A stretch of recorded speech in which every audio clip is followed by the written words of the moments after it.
What's up, guys? Welcome to Daily Dose of Reddit. This is your host, Zach, and today's subreddit is r/ProRevenge. Alright, this story's called, "If I'm going to have points taken off, they better be because of the work I did and not because my teammate finds my work unsatisfactory." When I was a freshman in university, I had to take chem as one of the prerequisites for my major. For my lab, I was paired with 3 other students, which all happened to be part of the honors college, and they knew I wasn't. They would often talk about their honor classes and how hard it was to be an honor student, and one of them, whom I'll refer to as Know-It-All, would kinda belittle me for not being part of such an elite group at a public university. Every week, we had a lab that required a full written report, and the 4 of us divided the work into 4 sections. I always volunteered the intro and conclusion since chemistry has never been my forte, but I was a fairly decent technical writer. Not outstanding, but not bad. So I stuck to what I knew how to do.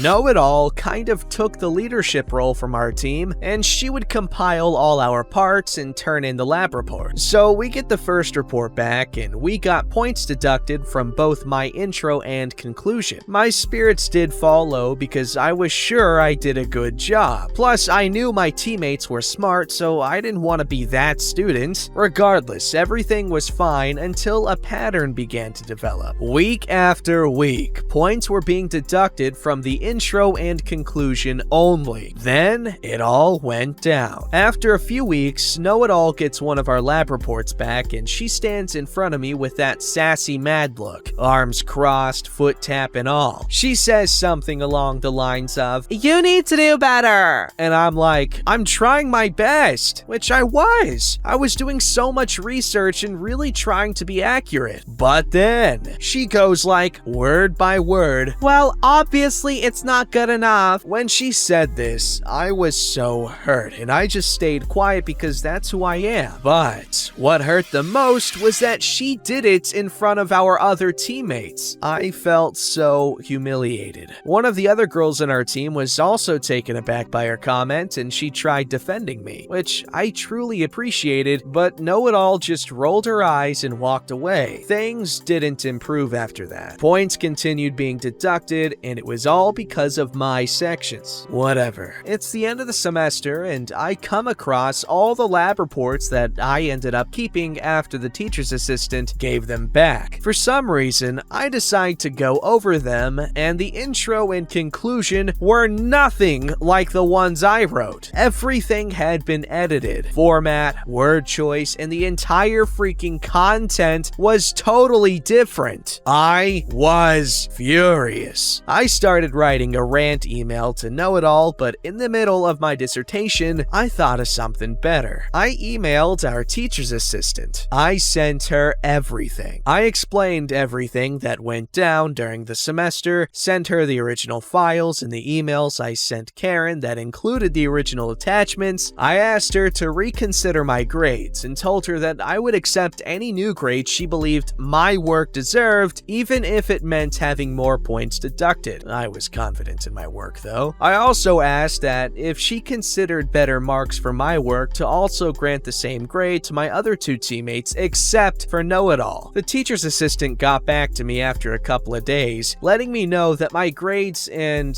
those of my other 2 teammates had been updated, just in time for the university's final grades deadline. And bam! A+ as my final grade. Not sure what Know-It-All got, since I'm sure she did well in the final, but based on the grade of all our reports, it was a B. I wanted to send Know-It-All my new grades, but unfortunately, I'm not very brave. Plus, I'm sure her and the other 2 students would talk about it and find out, since the lab ended about 2 weeks before finals, and they still had that stupid honors class together. But let me tell you, that feeling of satisfaction I got was enough, even if she never found out. Yo, I would have been so pissed off as soon as I found out that she had been altering my work? That is insane. Who does that? But anyway, good job on the good grade, OP.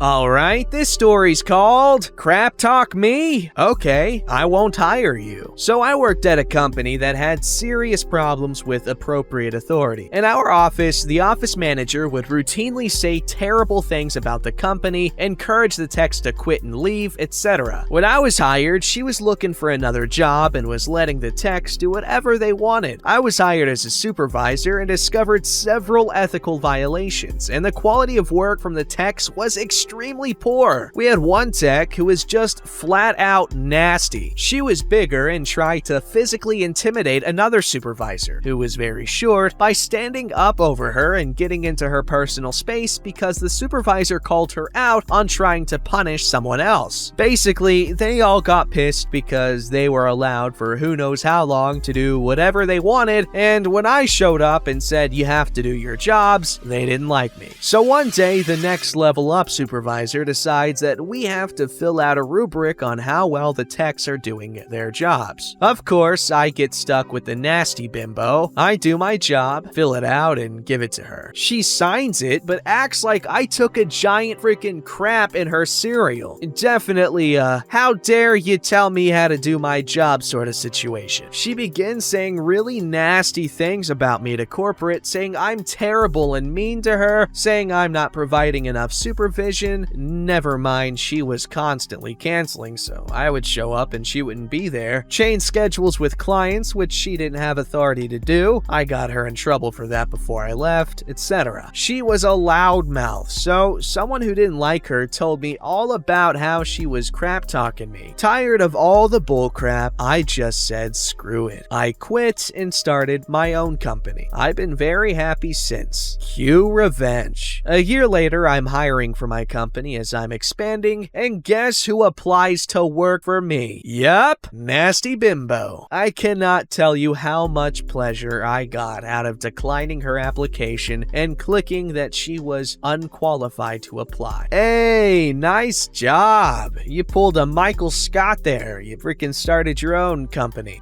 But freaking nasty bimbo wasn't good enough for it, so hell yeah. Alright, this story's called Grandpa Was, let's say, insensitive. My grandfather was from Ukraine, where his father was a fire and brimstone minister, and his mother was a housewife. There was no progressive thinking, is what I'm trying to say. And because of that, my grandfather had his view of how things should be, and that was that. My grandmother, while also old school, was raised in New York City with a ton of brothers and sisters, and was low-key petty, but in a good way. If you wronged her, she'd get you, but it'd be subtle. My grandmother was complaining at one point that as she was getting older, she was losing her figure. My grandfather, never one to keep his opinion to himself, agreed, and he told her that losing weight was easy. If she wanted to lose it, all she had to do was try. She obviously wasn't trying. Then he threw the gauntlet. To prove his point, he was going to lose 10 pounds and prove how easy it was. My grandmother was low-key pissed, and she did all the cooking. So she smiled and played the dutiful wife, but for months, everything had lard, heavy cream, lots of butter, lots of starches, etc. in it. She made the thing she usually made, but supercharged. Really loaded it up in every way she could. A few weeks later, my grandfather's waistbands were straining, but of course, he refused to say anything. Eventually, my grandmother, oh so innocently asks, "How much did you lose?" She made him get the scale out so he could show her how easy it had been. He had gained like 20 pounds. Never said another word about the topic. That is really dangerous, especially when you guys are old.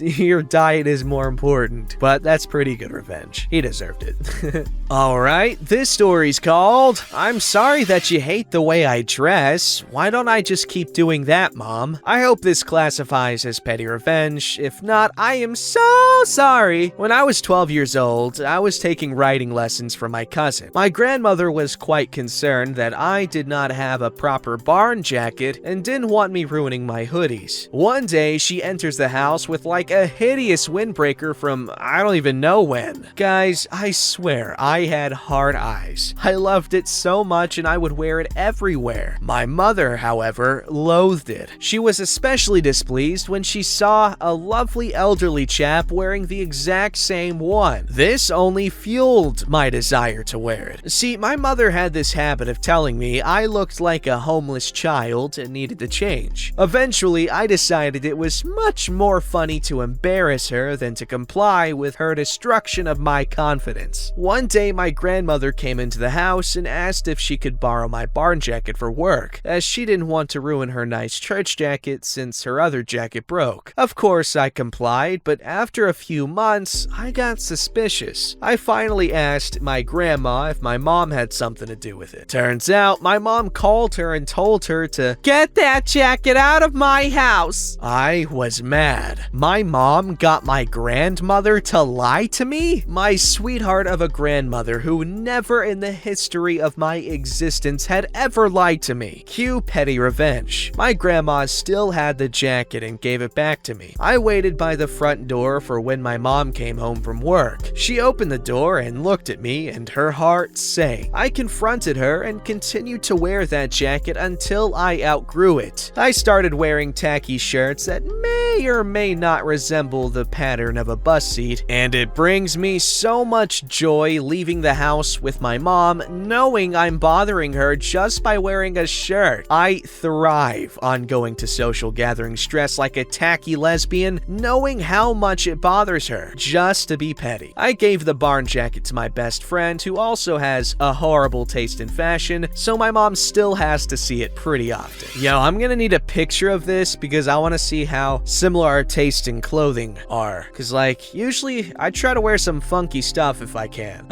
It's fun. This story's called Treat Me Like Absolute Crap and Favor My Lazy, Incompetent Colleagues Instead? Okay then, you only get 1 week's notice of my resignation. I work as a paralegal in an office and have been here for 2.5 years. I'm currently employed as a casual, but work full-time hours, 36 hours a week. I started off with an amazing, supportive, and friendly supervisor until she left and got replaced with someone within the organization who has been working here for 15 years now. The issue here is I take absolute pride in my work and put a lot of effort. I receive constant praise from the lawyers, and they often email my supervisor informing her about my great assistance with some projects. My supervisor, however, doesn't seem to appreciate this for some reason, and she favors the lazy people in my team who get through by sucking up to her. There have been so many great people who have left because of this woman, and at one point, an external third party became involved to resolve a dispute because of her behavior. I've talked to some lawyers about her behavior towards me, and they informed me that it's pure jealousy because I go to a great law school. I'm not exactly sure how accurate that is, but whatever. I decided that I've had enough of wasting my efforts into this office and apply somewhere else. Also thought about leaving before this so I can get more experience before I graduate my law degree. I applied to become a judge's associate, got accepted, and will start mid-January. This position's salary is slightly higher than my supervisor's too. I'm gonna break the news to her today. She'll only have 1 week's notice. Reminder, I'm casual, so I can do this, about my resignation, and I won't be coming back after the Christmas break, meaning she'll be understaffed in the new year and will have to hire someone to replace me. Merry Christmas, bimbo. Hey, good job, OP. Know your worth. And when your superiors don't know it, you can rub it in their faces later on once you succeed, inevitably. Alright, this story's called Flirt with My Friend on Our Date. Enjoy the bill. Well, it's been a while since I posted here, but here it goes. Last weekend, I went on a date with this woman I met on a dating app. We will call her Hannah, not her real name. Hannah and I had been talking for a week prior via text and phone phone calls, and we decided to meet up for drinks at my favorite bar. Turns out, my buddy was drinking there as well, so I did the nice thing and invited him to our table so she could meet one of the people I hang out with, hopefully to get to know me better. My buddy was a real wingman, talking me up, telling great stories, and sharing laughs and drinks. An hour into it, and she starts flirting with him. Well, he looks visibly concerned and giving me the "dude, I'm so sorry" look. I give him the "I get it, bro, not the first time" look. So I text him, "Hey bro, I have a plan. Drinks are on her since she being a thought." He smiled and gave me a nod. He then starts flirting and talking with her, and I'm basically not even part of the conversation. Little does Hannah know that I'm busy ordering drinks. I'm talking a Macallan 12 double, getting my buddy drinks, and buying her whatever she was having. Some drink named after the bar. Too sweet for me. Then the time comes. Hannah has to visit the facilities. Perfect. I call over for the check, and it's over $120 in drinks. I felt bad, but he stopped me, saying, "Man, this was a date between you two, and if she's gonna ignore you after you went through this trouble talking to her, she ain't worth it. Come on, I know another good bar around the block. First round is on me." I was literally about to cry in this dude's arms for being a hell of a wingman for me on the spot. We left, hit up some Irish pub that I love now, and we had a great rest of our Saturday night. Oh, and as for Hannah, she had to have a friend come over to pay for her because she didn't bring any money and expected me to pay for the date if it went well or not. Suffice to say, I'm gonna stick with drinking with the boys for this holiday season. What? Who does that? Like, who goes to a Okay, she was playing some stupid games, but good thing they caught on, and they both still have their hearts intact. Don't forget to like, subscribe, and hit that bell to never miss an episode.